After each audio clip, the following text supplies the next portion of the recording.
શું રજૂઆત કરી?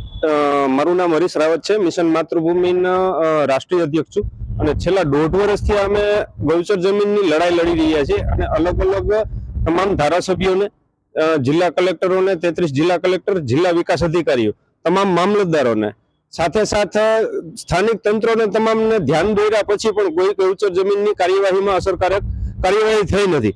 ત્યારબાદ અમને જ્યારે લેટરની અંદરમાં જવાબ આપવામાં આવ્યા ત્યારે ક્યાંક ને ક્યાંક ગોળ ગોળ જવાબ આપવામાં આવ્યા. ત્યારબાદ પણ અમે પીજી પોર્ટલના માધ્યમથી માનનીય વડાપ્રધાન અને રાષ્ટ્રપતિને સંબોધીને અમે પત્ર વ્યવહાર કર્યા અને રજૂઆતો કરી, પરંતુ ત્યારબાદ પણ ન પોરબંદર, રાજકોટ, ભાવનગર, સુરેન્દ્રનગર, જામનગર, દેવભૂમિ દ્વારકા, ગીર સોમનાથમાં પણ અસરકારક કાર્યવાહી થતી નથી અને થઈ નથી.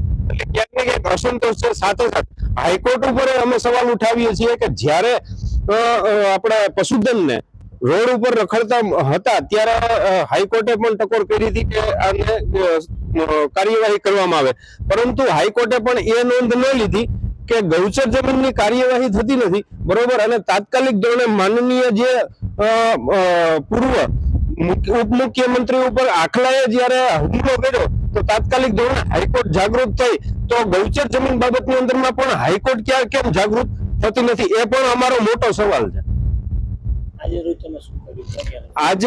આજરોજ અમે પોરબંદર જિલ્લાની અંદરમાં આવેલા હતા અને છેલ્લા 15 દિવસથી મિશન માતૃભૂમિની ટીમ સક્રિય હતી.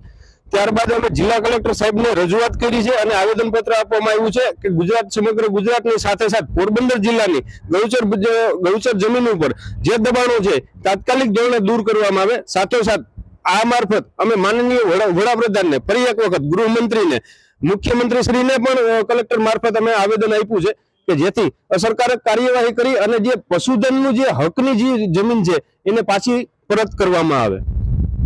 અને છેલ્લા અંતિમ અને આ છેલ્લું અલ્ટિમેટમ છે અમારું કે 45 દિવસની અંદરમાં કાયદેસર ખરેખર ગૌચર જમીનમાં કાર્યવાહી કરવામાં નહીં આવે તો 45 દિવસ બાદ જે પશુધન છે એ ફરી વખત પાછું રોડ ઉપર આવવાના આંદોલન ઉપર અમે